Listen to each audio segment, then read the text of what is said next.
ಬರ್ತಕ್ಕಂಥ ಕಥೆಗಳನ್ನಾಗಲಿ ಅಥವಾ ಉಪನಿಷತ್ತುಗಳಲ್ಲಿ ಬರ್ತಕ್ಕಂಥ ಪ್ರಮೇಯಗಳನ್ನಾಗಲಿ ಚಿಂತನೆ ಮಾಡಿದರೆ ಇದು ಬರ್ತಾರೆ. ಆದರೆ ಬೆಟ್ಟದ ಮೇಲೆ ಒಂದು ಘಟನೆ ನಡೀತು. ಇದು ನಡೆದಿದ್ದು ಕಲ್ಪನೆ ಅಲ್ಲ.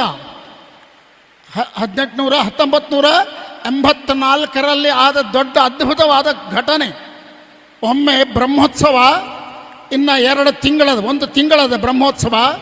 ಆ 1 ತಿಂಗಳು ಬ್ರಹ್ಮೋತ್ಸವ ಇರುವಾಗ ಸಾಮಾನ್ಯವಾಗಿ ಏನಾಗ್ತದೆ ಟಿ ಟಿ ಡಿಯಲ್ಲಿ ಅಂದರೆ ದೊಡ್ಡ ಮೀಟಿಂಗ್ ಆಗ್ತಾರೆ. ಎಲ್ಲ ಡಿಪಾರ್ಟ್ಮೆಂಟ್ನ ಆಫೀಸರ್ಸ್ ಎಲ್ಲ ಬರ್ತಾರೆ, ಇ ಒ ಕೂತ್ಕೊಂಡಿರ್ತಾರೆ, ಚೇರ್ಮನ್ ಕೂತ್ಕೊಂಡಿರ್ತಾರೆ. ಏನೇನಾಗಿದೆ, ಕಾರ್ಯಕ್ರಮ ಎಲ್ಲ ಆಗ್ಯಾವೆ, ಎಲ್ಲ ಕಡೆ ಸುಣ್ಣ ಬಣ್ಣ ಆಗಿದೆ, ಇಲ್ಲ ರಂಗೋಲಿ ಹಾಕಿದ್ದಾರೆ ಎಲ್ಲ. ಸಾಗ ಚೀಫ್ ಇಂಜಿನಿಯರ್ ಇ ಒ ಅವ್ರಿಗೆ ಹೇಳಿದರು, ಸರ್ ಎಲ್ಲ ಚೆನ್ನಾಗದೆ, ಏನು ಪ್ರಾಬ್ಲಮ್ ಇಲ್ಲ, ಆದರೆ ಧ್ವಜಸ್ತಂಭ ಏನದಲ್ಲ, ಸ್ವಲ್ಪ ಧ್ವಜಸ್ತಂಭದ ಪ್ಲೇಟ್ಗಳು ಅದು 9 ಅಡಿ ದಪ್ಪ ಇರ್ತದೆ. ನಮ್ಮ ಏನು ವೆಂಕಟರಮಣ ಧ್ವಜಸ್ತಂಭ ಅದಲ್ಲ, ಈಗ ರೌಂಡ್ ಅಳತೆ ಮಾಡಿದ್ರೆ 9 ಅಡಿ. ಸ್ವಲ್ಪ ಪ್ಲೇಟ್ಗಳು, ಬಂಗಾರದ ಪ್ಲೇಟ್ಗಳು ಲೂಸ್ ಆಗ್ಯಾವೆ, ಅದನ್ನು ಸರಿಯಾಗಿ ಮಾಡಬೇಕು, ಒಂದು ಸ್ವಲ್ಪ ತೆಗೆದು ಸರಿಯಾಗಿ ಮಾಡಬೇಕು. ಸರಿ, ನಾಳೆ ಆರ್ಡರ್ ಹಾಕಿದರು, ನಾಳೆನಿಂದ ಅದು ವರ್ಕ್ ಆಗಬೇಕು. ಮರುದಿವಸನೇ ಪ್ರಾರಂಭ ಮಾಡಿದರು. ಚೀಫ್ ಇಂಜಿನಿಯರ್ಸ್ ಎಲ್ಲ ನಿಂತ್ಕೊಂಡು ಮೇಲೆ ಅದು ಅಷ್ಟರವರೆಗೆ ಸುಮಾರು 100 ವರ್ಷದಿಂದ ತೆಗೆದಿಲ್ಲ ಅದನ್ನು ಮೇಲಿನ ಧ್ವಜಸ್ತಂಭದ ಬಾವುಟ ಅಂತ ಇರ್ತದಲ್ಲ, ಅದು ಬಂಗಾರದ್ದು ಇರ್ತದೆ, ಅದನ್ನು ತೆಗೆದರೆ ಏನಾಯಿತು ಗೊತ್ತನಾ, ಚೀಫ್ ಇಂಜಿನಿಯರ್ ಸ್ಟನ್ ಆಗಿಬಿಟ್ಟ. ಏನಪ್ಪ ಅದು ನೋಡ್ತಾನೆ, ಒಳಗೆ ಧ್ವಜನೇ ಇಲ್ಲ, ಸ್ತಂಭನೇ ಇಲ್ಲ, ಒಳಗಡೆ ಬರೇ ಬಂಗಾರದ ಪ್ಲೇಟ್ಗಳು ಕೂತ್ಕೊಂಡಾವೆ. ಒಂದೊಂದು ಪ್ಲೇಟ್ ಬಿಚ್ಕೊಂಡು ಹೋಗ್ತಾ ಇದ್ದಾರೆ. ಅಸಲ್ ಒಳಗೇನು ಕಟ್ಟಿಗೆದಿರಬೇಕಲ್ವ, ಆ ಕಟ್ಟಿಗೆಯ ಕಂಬನೇ ಇಲ್ಲ. ಕೆಳಗಿನ ತನಕ ತೆಗೆದ್ರು ಬಾಟಮ್ನಲ್ಲಿ ಒಂದು ಪೀಠ ಇರ್ತದೆ, ಆ ಪೀಠಕ್ಕೆ ಬಂದಾಗ ಹೀಗೆ ಬೊಟ್ಟು ಒತ್ತಿದ್ರೆ ಹೋಗಿಬಿಡ್ತದೆ ಒಳಗೆ, ಅಂದರೆ ಅಷ್ಟು ಕೊಳತು ಹೋಗಿಬಿಟ್ಟಿತ್ತು. ಏನೇನು ಕಂಬನೇ ಇಲ್ಲ. ಅಷ್ಟೆತ್ರ 72 ಅಡಿ ಎತ್ತರದ ಧ್ವಜಸ್ತಂಭ, ಒಂದು ಚೂರು ಇಲ್ಲ. ಮತ್ತು ಅಲ್ಲಿವರೆಗೆ ಹೇಗೆ ನಿಂತುಕೊಂಡದೆ ಅದು ಅಂದರೆ ಅದು ಭಗವಂತನ ಸಂಕಲ್ಪದ ಮೇಲೆ ನಿಂತುಕೊಂಡದು. ಅದು ಏನಾದರೂ ಬಿದ್ದಿದ್ರೆ, ಅಂದರೆ ಗಾಳಿ ಬಂದು ಏನಾದರೂ ಆಗಿ ಪರ್ಪಾಟಾಗಿ ವೆಂಕಟರಮಣನ ಧ್ವಜಸ್ತಂಭ ಬಿದ್ದಿತ್ತು ಅಂದರೆ ಇಡೀ ಇಂಡಿಯಾ ಅಲ್ಲಾಡಿ ಹೋಗಿಬಿಡ್ತಿತ್ತು. ಏನು ಮಾರಾಯ, ತಿರುಪತಿ ದೇವಸ್ಥಾನ ವೆಂಕಟರಮಣ ಧ್ವಜಸ್ತಂಭ ಬಿತ್ತಂತೆ, ಅದೆಲ್ಲ ಅಪಶಕುನ ಅಲ್ವಾ. ಚೀಫ್ ಇಂಜಿನಿಯರ್ ನಡಿಗೋಗ್ಬಿಟ್ಟ, ಬೆವರು ಬಂದುಬಿಟ್ಟದೆ ಎಲ್ಲರಿಗೆ. ತಕ್ಷಣ ಅಧಿಕಾರಿಗಳಿಗೆ ಫೋನ್ ಮಾಡಿದರು. ಅಧಿಕಾರಿ ಎಲ್ಲ ಮೇಲೆ ಬಂದರು, ನೋಡ್ತಾರೆ ಇಲ್ಲ, ಏನು ಮಾಡಬೇಕು. ಆಗ ಸರಿಯಾಗಿ ನೀವು ನಂಬಲಾರ್ರಿ, ಇದು ನಾನು ಅಲ್ಲಿ ಡ್ಯೂಟಿ ಮಾಡಿದ ವ್ಯಕ್ತಿ, ನಾನು ಅಲ್ಲಿ ಇದ್ದ ವ್ಯಕ್ತಿ, 36 ವರ್ಷ ನಮ್ಮಪ್ಪನ ಸೇವೆ ಮಾಡಿದ್ದೀನಿ ನಾನು. ಆಗ ಇಮಿಡಿಯೇಟಾಗಿ ಏನು ಮಾಡಬೇಕು, ಆಂಧ್ರ ಗೌರ್ಮೆಂಟಿಗೆ CMಗೆ ಫೋನ್ ಮಾಡಿದರು. ಇದು ವೆಂಕಟರಮಣ ಕೆಲಸ ಆದ ಕಾರಣ CM ಎತ್ತಿಕೊಂಡ, ಏನು ಸರ್ ಹಿಂಗೆ ಆಗಿಬಿಟ್ಟದೆ, ಈಗ ನಮ್ಮ 80 ಅಡಿ ಎತ್ತರದ ಮತ್ತು 11 ಅಡಿ ಸ್ಕ್ವಯರ್ ಅಂದರೆ ದಪ್ಪ ಇರತಕ್ಕಂಥ ಒಂದು ಟೇಕ್ ಗಿಡ ಬೇಕು. ಅದು ಬಂದ್ರೆ ನಾಳೆ ಬ್ರಹ್ಮೋತ್ಸವಕ್ಕೆ ಅಷ್ಟೊಳಗಾಗಿ ಅದನ್ನು ಧ್ವಜಸ್ತಂಭ ಆಗಬೇಕು. ಆಗಿಂದಾಲೇ CM, ಆಗ ಒಂದು CM ಯಾರು ಇದು ಜ್ಞಾಪ ಬರವಲ್ಲ, ಮರೆತು ಬಿಡ್ತದೇನೆ, ಎಲ್ಲ ಕಡೆ ಫಾರೆಸ್ಟ್ ಡಿಪಾರ್ಟ್ಮೆಂಟಿಗೆ ಬೆಳೆದ್ರೆ ಆಂಧ್ರ ಗೌರ್ಮೆಂಟಿನ ಫಾರೆಸ್ಟ್ ಡಿಪಾರ್ಟ್ಮೆಂಟ್ ಹೇಳಿಬಿಡ್ತು ಆಗಿಂದಾಲೆ, ಇದೆಲ್ಲ 9 ಒಳಗಾಗಿದೆ ಸರ್. ಆಂಧ್ರ ಫಾರೆಸ್ಟ್ನಲ್ಲಿ ಯಾವ ಫಾರೆಸ್ಟ್ನಲ್ಲಿ ಕೂಡ ಅಂಥ ದೊಡ್ಡದಾಗಿರ್ತಕ್ಕಂಥ ಅಷ್ಟು ದಪ್ಪ ಇರತಕ್ಕಂಥ ಟೇಕ್ ಇಲ್ಲ ಅಂತ ಹೇಳಿಬಿಟ್ರು. ಅವ್ರ ರಿಪೋರ್ಟ್ ಬಂತು ಒಂದು ಅರ್ಧ ಗಂಟೆ ಒಳಗಾಗಿ. ಏನು ಮಾಡಬೇಕು ತೋಚವಲ್ದು.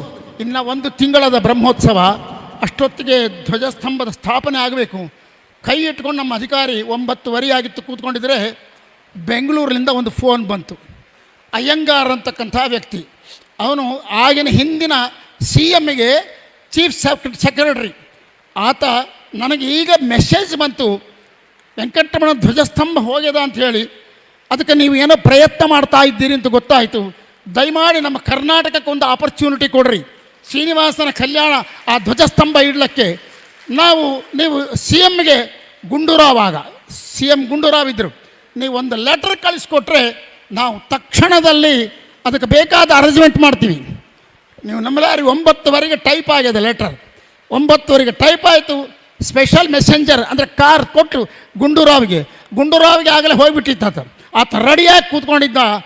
ಆರ್ಡ್ರ್ ಆಯಿತು. ಮರುದಿವಸ ಮುಂಜಾನೆ 8 ಗಂಟೆ ಎಂಬಷ್ಟೊತ್ತಿಗೆ ತಿರುಪತಿ ದೇವಸ್ಥಾನಕ್ಕೆ ಆರ್ಡ್ರ್ ಬಂತು. ನಮ್ಮ ದಾಂಡೇಲಿ ಫಾರೆಸ್ಟ್, ನಿಮ್ಮ ಕರ್ನಾಟಕದ ದಾಂಡೇಲಿ ಫಾರೆಸ್ಟ್ ಏನದಲ್ಲ, ಅದರಲ್ಲಿ 32 ಗಿಡ ಅವೆ. ಆ 32 ಗಿಡದಲ್ಲಿ ನೀವು ಯಾವ ಗಿಡ ಸೆಲೆಕ್ಟ್ ಮಾಡ್ತೀರೋ ಮಾಡಿರಿ. ಯಾಕಂದರೆ ಅದು ಎಲ್ಲ ಗಿಡಗಳು ಬರೋದಲ್ಲ, ಮಧ್ಯ ಟೊಂಗಿ ಬಂದಿರಬಾರ್ದು, ಅದು ಸೀಳಿರಬಾರ್ದು, ಒಂದೇ ರೀತಿ ಇರಬೇಕು. ತಕ್ಷಣದಲ್ಲಿ ನಮ್ಮ ಅಧಿಕಾರಿಗಳೆಲ್ಲ ಹೋದರು, ಇಂಜಿನಿಯರ್ಸ್ ಎಲ್ಲ. 6 ಗಿಡಗಳನ್ನು ಸೆಲೆಕ್ಟ್ ಮಾಡಿದರು ದಾಂಡೇಲಿ ಫಾರೆಸ್ಟ್ನಲ್ಲಿ. ಗುಂಡೂರಾವ್ ಕೂಡ ಇದ್ದರು. ಸರ್ 6 ಗಿಡ ಆಗಿದೆ, ಈ 6 ಗಿಡನೂ ನಿಮಗೆ ಕೊಡ್ತೀವಿ ನಾವು. ಇದನ್ನು ಇಷ್ಟು ಟೇಕು ಗಿಡ ಸಾಮಾನ್ಯಲ್ಲ, 6 ಗಿಡ 80 ಅಡಿ ಎತ್ತರದವು, 11 ಅಡಿ ಅಗಲ ದಪ್ಪ ಇರ್ತಕ್ಕಂಥವು ಒಪ್ಕೊಂಡ್ರು. ಆದರೆ ದೊಡ್ಡ ಸಮಸ್ಯೆ ಏನಾಯಿತು ಗೊತ್ತನ, ಅದು ಗುಡ್ಡದ ಕೆಳಗಡೆ ಗಿಡಗಳು 6 ಗಿಡಗಳು ಗುಡ್ಡದ ಕೆಳಗಡೆ, ಗುಡ್ಡದ ಮೇಲೆ ರೋಡ್ ಅದೆ, ಆದರೆ ಕಟ್ ಮಾಡೋಗಿಲ್ಲ. 80 ಅಡಿ ಉದ್ದದ ಟೇಕ್ ಗಿಡ ಮೇಲೆ ತರಬೇಕು. ಹ್ಯಾಂಗೆ ತರಬೇಕು? ಇದನ್ನು 1 ಗಂಟೆತ್ತು ಅವರು ಚೀಫ್ ಇಂಜಿನಿಯರ್ಸು, ಆ ಕರ್ನಾಟಕ ಗೌರ್ಮೆಂಟು ಮತ್ತು ಇದು ಕೂತ್ಕೊಂಡು ಆಲೋಚನೆ ಮಾಡೋಷ್ಟೊತ್ತಿಗೆ ಎಂಥ ಪವಾಡರಿ ಶ್ರೀನಿವಾಸಂದು. ಅವರು ಬಾಂಬೆದವರು ಈ ಗಿಡಗಳನ್ನು ಕಡಿಯೋದು, ಅದನ್ನು ಸಪ್ಲೈ ಮಾಡೋರು ಅವರು ಅದಕ್ಕೆ ಸಂಬಂಧಪಟ್ಟ ಅಧಿಕಾರಿ ಆರ್ಡರ್ ಹಾಕಿದ್ದಂತೆ. ಅವರೆಲ್ಲ ಬಂದರು, ಸರ್ ಶ್ರೀನಿವಾಸನಿಗೆ ಇಲ್ಲಿಂದ 6 ಗಿಡಗಳು ಮೇಲೆ ತೊಗೊಂಡು ಹೋಗ್ಬೇಕಂತ, ತಿರುಪತಿ ಸೇರಿಸ್ಬೇಕಂತಲ್ಲ, ಅದು ದಯಮಾಡಿ ನಮಗೆ ಕೊಡ್ರಿ, ನಾವು ಮಾಡ್ತೀವಿ. ಇನ್ನೇನು ಮರ ಹುಡುಕಿ ನಾವು ಏನು ಪ್ರಯತ್ನ ಮಾಡ್ತಾಯಿದ್ರೆ ಅವರ 6 ಗಿಡಗಳನ್ನು ಸುನಾಯಾಸವಾಗಿ ಹೆಂಗೆ ತಂದರು ಅವೆಲ್ಲ ಗೊತ್ತಿಲ್ಲ. ಒಟ್ಟಿನ ಮೇಲೆ ಬೆಟ್ಟ ಮೇಲೆ ಗುಡ್ಡದ ಮೇಲೆ ತಂದರು. ಗುಡ್ಡದ ಮೇಲೆ ತಂದಮೇಲೆ ಅಲ್ಲಿಂದ ತಿರುಪತಿಗೆ ಬರಬೇಕಲ್ವ ಅವು. ಬರಬೇಕಾದ್ರೆ ಲಾರಿ ಮಾತಾಡಬೇಕಾಯ್ತು. ಬೆಂಗಳೂರಿನ ವ್ಯಕ್ತಿಯನ್ನು ಕರೆದು, ಸಾರ್ ಈ ದೊಡ್ಡ ಲಾರಿಗಳು ಇಂಥ 80 ಅಡಿ ಉದ್ದದ ಇದನ್ನು ನಾನು ತಿರುಪತಿಗೆ ತೊಗೊಂಡು ಹೋಗಬೇಕು, ಇದಕ್ಕೆ ನನಗೆ ಕಾಂಟ್ರಾಕ್ಟ್ ಕೊಟ್ಟರವಲ್ಲ, ಇಷ್ಟು ಅಂತ ರೊಕ್ಕ ಮಾತಾಡ್ರಿ. ನಮ್ಮ ಅಧಿಕಾರಿಗಳು ಹೇಳಿದರು, ನಿಂಗೆ ಎಷ್ಟು ಬೇಕು ಅಷ್ಟು ಕೊಡ್ತೀವಿ, ಹೊರಡಬೇಕು. ಹಾಕ್ಕೊಂಡ್ರು. ಆ ಗುಂಡೂರಾವ್ ಒಂದು ಮೆಸೇಜ್ ಕಳಿಸ, ದಯಮಾಡಿ ಆ 6 ಗಿಡಗಳನ್ನು ಅಸೆಂಬ್ಲಿಯ ಮುಂದೆ, ನಿಮ್ಮ ವಿಧಾನಸೌಧ ಅದಲ್ಲ, ವಿಧಾನಸೌಧದ ಮುಂದೆ ತರಬೇಕು. ನಾವು MLAಗಳು ಮಿನಿಸ್ಟ್ರು ನಮ್ಮ ಬೆಂಗಳೂರಿನ ಜನಾಂಗ ಎಲ್ಲ ಅದಕ್ಕೆ ಆರತಿ ಮಾಡಿ ಏನು ವೈಭವ ರೀ ಅದು. ಆ ಬಿಡೀ ಬೆಂಗಳೂರು ದಾಟೋವರೆಗೆ ಜನ ಸಮ್ಮರ್ದತೆ, ಇಡೀ ರೋಡೆಲ್ಲ ಖಾಲಿ ಮಾಡಿದರು. ಬಂತು ಅವನು ಹೇಳಿದ್ದ, ಸಾರ್ ಬೆಂಗಳೂರಿನಿಂದ ತಿರುಪತಿಗೆ ಈ 90 ಅಡಿ 80 ಅಡಿ ಉದ್ದದ್ದು ಹೋಗ್ಬೇಕಾದ್ರೆ 2 ಡೇಸ್ ಹಿಡಿಬೋದು ನಿಂಗೆ ಅಂತ ಹೇಳಿದ್ದ.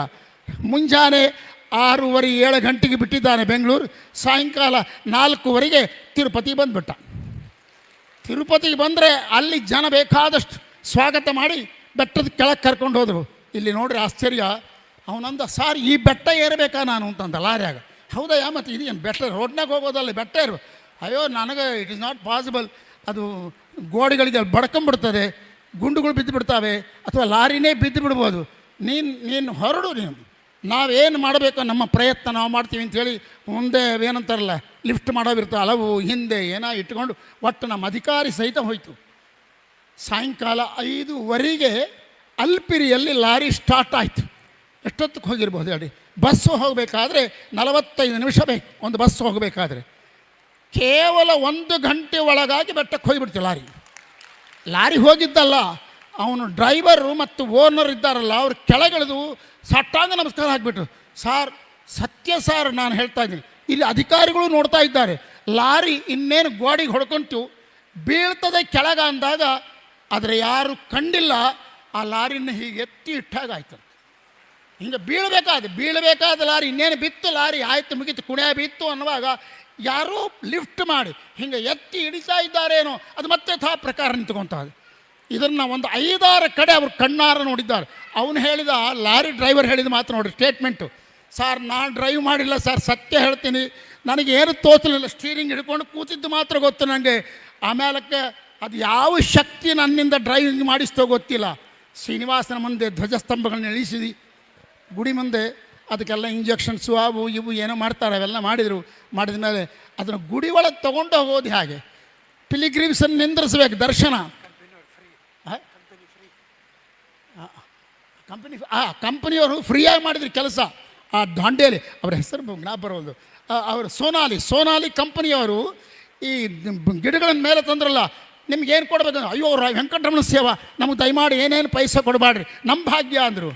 ಇಲ್ಲಿ ಡ್ರೈವರು ಓನರ್ ಬಂದಿದ್ರಲ್ಲ, ಸಾರ್ ನಾನು ತಪ್ಪು ಮಾಡಿದೆ, ನಾನು ಏನೋ ಕಾಂಟ್ರಾಕ್ಟ್ ಕೊಡ್ರಿ, ರೊಕ್ಕ ಕೊಡ್ರಿ ಅಂತ ಕೇಳಿದೆ, ದಯಮಾಡಿ ಲಾರಿ ತಂದಿದ್ದಕ್ಕೆ ನನಗೇನು ಕೊಡಬೇಡ್ರಿ ಸಾರ್ ಅಂತ ಅವನು ಸಾಷ್ಟಾಂಗ ನಮಸ್ಕಾರ ಅವನಿಗೆ ಮರ್ಯಾದೆ ಮಾಡಿಸಿ ದರ್ಶನ ಮಾಡಿಸಿ ಕಳಿಸಿದರು. ಆದರೆ ನಮ್ಮ ಇಒ ಎಂಥ ಅದ್ಭುತ ರೀ ಅಂದರೆ, ಪಿಲಿಗ್ರಿಮ್ಸ್ ದರ್ಶನ ಮಾಡ್ತಾ ಇರಬೇಕು, ಈ ಧ್ವಜಸ್ತಂಭ ಗುಡಿ ಒಳಗೆ ಹೋಗ್ಬೇಕು. ಆ ರೀತಿ ಇಂಜಿನಿಯರ್ಸ್ ಎಲ್ಲ ಕಲ್ತು ಮಾಡಿದ್ರಿ ಪ್ಲಾನ್. ಕೆಳಗಲಿಂದ ಹೋಗ್ತಾ ಇದ್ದಾರೆ, ಮೇಲಿನಿಂದ ಧ್ವಜಸ್ತಂಭ ಅಲ್ಲಿ ಹೋಯಿತು. ಎಲ್ಲಿ ಕೂಡಿಸ್ಬೇಕು ಆ ಸ್ಥಳದಲ್ಲಿ ಪ್ರಧಾನವಾದ ಅರ್ಚಕರು ಪುರೋಹಿತರು ಬಂದು ಹೇಳಿದರು, ಸಾರ್ ಧ್ವಜಸ್ತಂಭದ ಕೆಳಗೆ ಏನಾದರೂ ಒಂದು ಬಂಗಾರ ಸ್ವಲ್ಪ ಬಂಗಾರ ಹಾಕಬೇಕು, ಒಂದು ಕನಿಷ್ಠ ಒಂದು 10 ತೊಲೆ ಆದರೂ ಇಡ್ರಿ ಅಂತಂದರೆ ನೀವು ನಂಬಲಾರ್ರಿ. ನಮ್ಮ ಅಪ್ಪನ ವೈಭವ ಅಂದರೆ ಹೇಗಿರ್ತದೆ ಊಹೆ ಮಾಡಲಿಕ್ಕೆ ಸಾಧ್ಯ ಇಲ್ಲ. ನಾನು ಹೇಳಿನ ಜ್ಞಾಪಕ ಇರ್ತದ ನಮಗೆ. ವೆಂಕಟರಮಣ ಮೈ ಮೇಲೆ ಪ್ರತಿನಿತ್ಯ ಎಷ್ಟು ಬಂಗಾರ ಇರ್ತದೆ ಹೇಳ್ರಿ ನೋಡು, ನೀವು ಹೇಳಬಾರ್ದು. 135 kg ಬಂಗಾರ ಮೈ ಮೇಲೆ ಇರ್ತದೆ ಪ್ರತಿನಿತ್ಯದಲ್ಲಿ. ಅವನ ಕಿರೀಟ, ಅವನ 2 ಶಂಖಚಕ್ರಗಳು, ಅವನ ಕಟಿಹಸ್ತ, ಅವನ ಹುಟ್ಟ ಪೀತಾಂಬರ, ಅವನು ಹಾಕಿಕೊಂಡ ಲಕ್ಷ್ಮೀಹಾರ, ಇವೆಲ್ಲ ಕೇಳಿ ಕಲ್ತು 135 kg ಬಂಗಾರ ಮೈ ಮೇಲೆ ಪ್ರತಿನಿತ್ಯದಲ್ಲಿರ್ತದೆ. ಗುರುವಾರ ತೆಗಿತಾರೆ, ಮತ್ತೆ ಶುಕ್ರವಾರ ಮುಂಜಾನೆ